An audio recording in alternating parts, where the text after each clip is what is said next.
लेकिन हम तो भाजपा के समर्थन किए, हम तो चाहेंगे कि आलोक चौरसिया फिर से हैट्रिक लगाए। मेरे ख्याल से तो अजय सिंह चेरों को ही आना चाहिए था, काहे कि वो थोड़ा मीडिया में है तो जनता के आवाज़ के लिए पहले वो आ जाते थे। हाँ, साफ बताइए, विधायक के तौर में आप किनको देखना चाहते हैं, आप बताइए ना। विधायक के तौर में जो जीते वही सिकंदर। मेरे देखने से दो ही पार्टी एक दूसरे पे हावी होते हुए नजर आ रहे हैं। कौन को? हेलो दोस्तों, कमाल के फंडाडू चैनल में आपका फिर से स्वागत है। कमाल की बातें, कमाल चीज़ें, कमाल चीज़ें कमाल के व्यक्ति से रूबरू कराते रहते हैं। तो आज का ब्लॉग कुछ खास होने जा रहा है। उम्मीद करते हैं स्वस्थ होंगे, मस्त होंगे और अपनी कामों में व्यस्त होंगे। तो जैसा कि आपको बता दूं, अभी फ़िलहाल विधानसभा चुनाव का जो वोटिंग था वो संपन्न हुआ और अब रही रिजल्ट, यानी कि 23 नवंबर को इसका मतगणना का जो भी वोट पड़ा है उसका रिजल्ट होगा और कौन हमारे क्षेत्र का विधायक होंगे।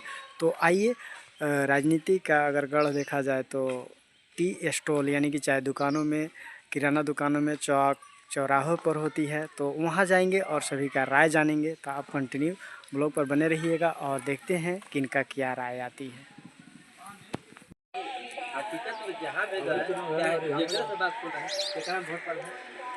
तो वो इसका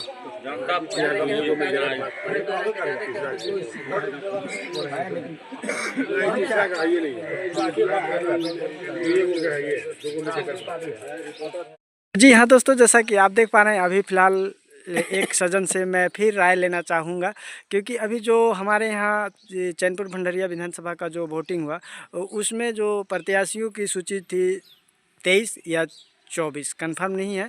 तो इसमें अभी इस बार का विधायक के रूप में कौन आने का उम्मीद है? अपना राय, अपना ओपिनियन देना है इसमें, तो क्या कहेंगे आप?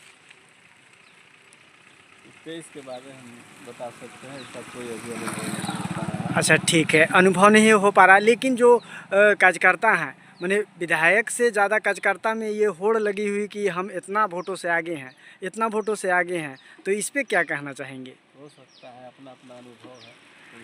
हर कार्यकर्ता कहता है कि हमारा पार्टी, हाँ हाँ, कोई पार्टी नहीं कहता है जो हम हार रहे हैं। एक नया प्रत्याशी भी उठता है तो उसका कार्यकर्ता बोलेगा कि मेरा पार्टी नहीं चल रहा है। हाँ चलिए, ये तो पॉजिटिव सोच है, सोच रखना भी चाहिए। अगर शुरू में वो हार मान लेता है, पहले ही हार मान ले तो फिर उसका निगेटिव हो जाएगा। तो ये 23 को ही पता चलेगा कि हमारे क्षेत्र का कौन विधायक बनेंगे। चलिए, आप बहुत सर्टिफाई क्लियर आप जवाब दिए, किसी को नेगेटिव की ओर नहीं मैंने अग्रसर किए। बहुत अच्छा, आपका कुछ राय रहेगा अभिषेक जी? अभी डाल्टन विधानसभा से दो ही तो हमको लग रहा है, भाजपा या कांग्रेस दोनों में से जो आए, लेकिन हम तो भाजपा के समर्थन किए, हम तो चाहेंगे कि आलोक चौरसिया फिर से हैट्रिक लगाए।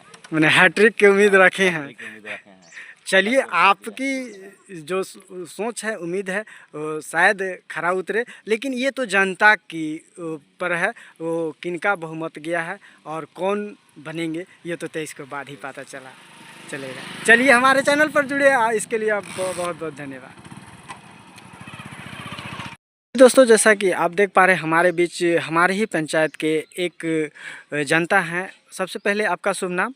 मुनील कुमार। अभी मुनील जी, आपके क्षेत्र में जो अभी जो वोटिंग हुआ 13 नवंबर को, तो यहाँ पे कितने प्रत्याशियों में तलमातुल टक्कर है? देखिए, कहा नहीं जा सकता, अभी तो 3 या 4 में बहुत ज़्यादा टक्कर है। अ, तीनों चारों बराबरी में है, कहा नहीं जा सकता है। वो तो 23 को पता चलेगा। हाँ, विजेता 23 को होंगे कौन है। काउंटिंग है, हाँ, 23 ठीक को ना? काउंटिंग लेकिन है। फिर भी ये जो विधानसभा जो चुनाव हुआ उसमें प्रत्याशी से ज़्यादा कहीं जो वोटर हैं या जनता, उनमें खलबली है। इससे क्या कहना चाहेंगे? देखिए, कहीं कहीं की बात है, कहीं उनके बारे में चर्चा, कहीं इनके बारे में चर्चा हाँ, है। यानी कि कार्यकर्ता में होड़ मची है, हमारी पार्टी जीत रही है तो हमारी पार्टी। तो ये इसका रिजल्ट का अनुमान लगाया जा सकता है 23 को। 23 को ही पता चलेगा, कहा है कि तीनों चारों में बराबरी का टक्कर है, कहा जी। नहीं जा सकता है। ऐसे आपके नज़र में कौन विधायक बनने लायक हैं मैंने अभी फ़िलहाल? देखिए, जैसा कि आप देख रहे हैं, इन्होंने संकोचा रहे हैं, लेकिन फिर भी खुल के आप बोल सकते हैं, ऐसा नहीं है। मेरे ख्याल से तो अजय सिंह चेरों को ही आना चाहिए था, काहे कि वो थोड़ा मीडिया में है तो जनता के आवाज़ के लिए पहले वो आ जाते थे। हाँ, लेकिन उनके जैसे जनता के ऊपर खलबली है मची है, उनको उनको तो कहा नहीं जा सकता है। जनता किनको चुन सकती है। लेकिन अजय सिंह जी का जो केतली छाप था उन्होंने आप जिक्र किए, जिक्र करने का साथ साथ उन्होंने सोशल मीडिया के माध्यम से 2-4 मैटर ऐसे सॉल्व किए इस पंचायत का, इस एरिए का, तो इससे वो पॉपुलैरिटी बटोर चुके हैं। और जैसा कि फर्स्ट राउंड में वो विधानसभा चुनाव लड़ रहे थे और जैसा उनका माहौल बहुत ज़्यादा था, बहुत ज़्यादा था। हाँ, चलिए आप मेरे चैनल पर जुड़े इसके लिए बहुत बहुत धन्यवाद। जैसा कि आप देख पा रहे हैं अभी फ़िलहाल यहाँ ठंड का मौसम है, आग ताप रहे हैं। जैसा कि चुनाव यहाँ पे संपन्न हुआ और इंतज़ार हो रही है रिजल्ट की, तो यहाँ पे हमारे गार्जियन स्वरूप नान्हेजा हैं और करधनी चा। तो अभी फ़िलहाल आप लोग विधायक के तौर में किनको देखना चाहते हैं? बीजेपी को, यानी कि जो अभी रिजल्ट 23 को आएगा उसमें आप लोग उम्मीद करते हैं कि हमारे आलोक चौरसिया जी विधायक बन के आए जी। और अभी फ़िलहाल जो ये दर्शक हैं, जो पार्टी के कार्यकर्ता हैं, जो भी हैं, तो वो होड़ लगा चुके हैं जो हम इतना वोटों से आगे हैं, इतना वोटों से आगे हैं। तो इस पर क्या कहना चाहेंगे आप लोग? उसका कम कीजिए। क्या कम कीजिए? क्या चीज कम होगा? बताइएगा तब है ना। झारखंड में हमें चाहिए बीजेपी, मुख्यमंत्री को चाहे प्रधानमंत्री को चाहे प्रधानमंत्री तो बीजेपी के है ही है। मगर हमें झारखंड में विधायक भी चाहिए बीजेपी के और मुख्यमंत्री भी चाहिए बीजेपी के। तो 10 साल रहा बीजेपी के विधायक, 10 साल रहा है, तो 10 साल में क्या कार्य क्या अथी किया है अभी तक? माने हम लोग कादो में रेंग रहे थे, हाँ। लेकिन अब पिच पर रेंग रहे हैं। कादो में कब से रेंग रहे हैं? कोरोना से मरने वाली से बचा लिया बीजेपी, कादो में कर्जा से हटा दिया बीजेपी 2 साल ट्रेन बंद करवा दिया। 2 साल में तबो भी जो है कि राशन पत्ती कुछ भी कम नहीं किया। अच्छा, बीजेपी के सरकार में नहर बनल है, नहर में कभी पानी आया है? नहीं आएगा हाँ? नहर में पानी आया, सब अथी में डूब अथी में नदी में चल गया। कहाँ से इसका नदी में रुकावट खाली चाहिए बस।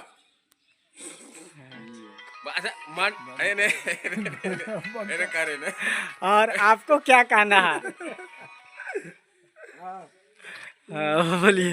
मंडल डैम के प्रधानमंत्री तो शिलान्यास कर दिए, लेकिन अभी तक कोई कार्य नहीं हो रहा है।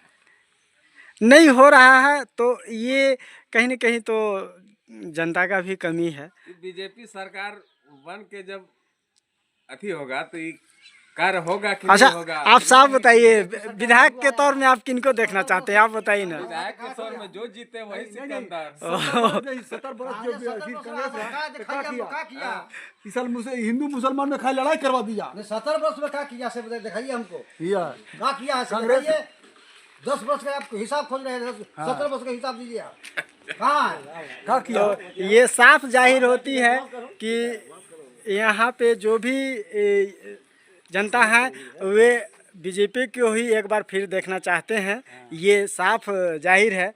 और चलिए, ये 23 को ही पता चलेगा जो हमारे क्षेत्र के चैनपुर भंडरिया का विधानसभा का जो विधायक होंगे वो 23 को ही घोषित हो जाएंगे, माने विजय प्राप्त होगा तो पता चलेगा।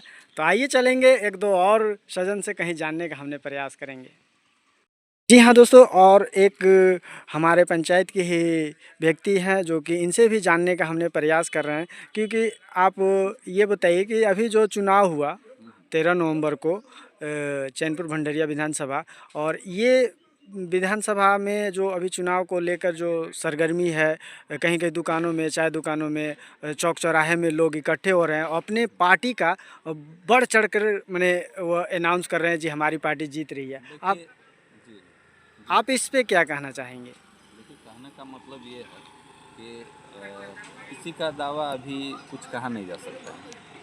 इसका सब अपने अपने पार्टी के लिए दावा कर रहे हैं, मेरी पार्टी जीत रही है या मेरा उम्मीदवार जीत रहा है, लेकिन अभी कुछ भी नहीं कहा जा सकता है। हमारे यहाँ मेरे देखने से मेरा जो अपना खास ओपिनियन है तो ये है कि अब बहुत कम समय बचा हुआ है, उसमें तो क्लियर हो ही जाएगा। फिर भी मेरा जो कहना है वो ये है कि यहाँ पे सिर्फ मेरे देखने से 2 ही पार्टी एक दूसरे पे हावी होते हुए नज़र आ रहे हैं। कौन कौन?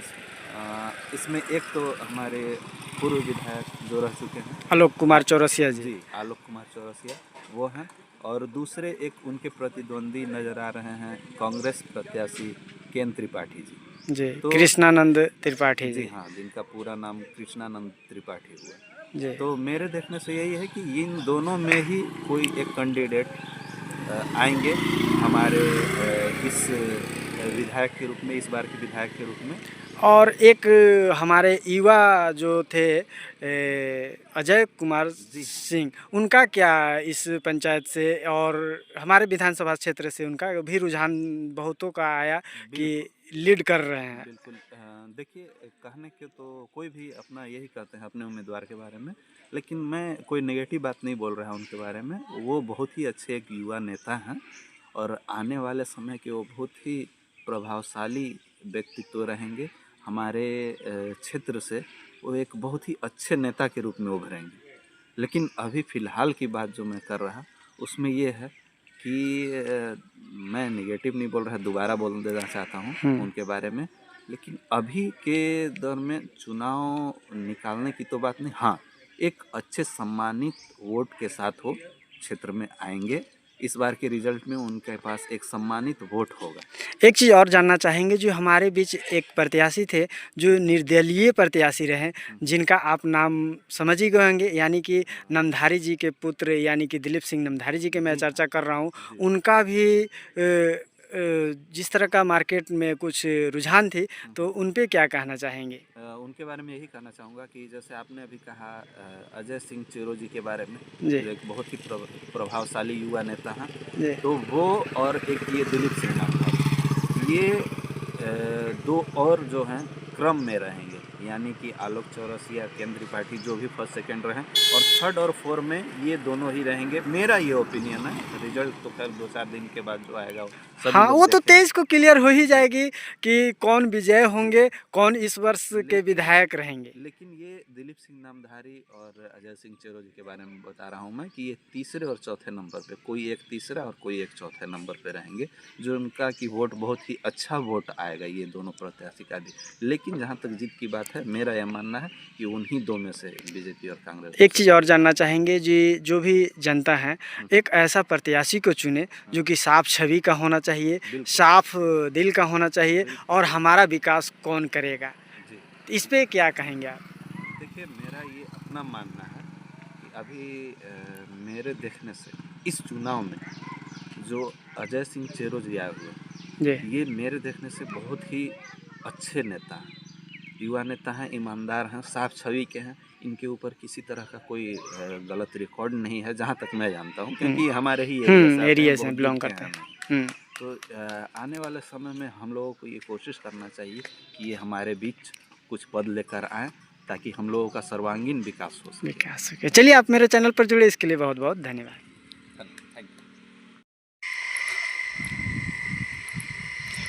तो फाइनली दोस्तों, जैसा कि आप जान रहे हैं, मतगणना होने यानी कि मत को काउंटिंग करने में 3 दिन का समय रह गया। आज 20 हो गया, 21 और 22, 23 को पेटी खुलने लगेगी और प्रत्याशी का जो भी हैं उनका धड़कनें बढ़ने लगेंगी, और 23 को शाम होते तक विजय जुलूस का भी तैयारी हो जाएगा। तो आपको अपडेट देते रहेंगे, तो आप कंटिन्यू ब्लॉग पर बने रहिएगा। उम्मीद करते हैं आपको ये ब्लॉग अच्छा लगा तो लाइक कीजिएगा, कमेंट कीजिएगा, शेयर कीजिएगा तथा चैनल को सब्सक्राइब कीजिएगा। फिर मिलेंगे एक नए ब्लॉग के साथ, तब तक के लिए हमें दीजिए इजाज़त। जय हिंद, जय भारत, जय झारखंड।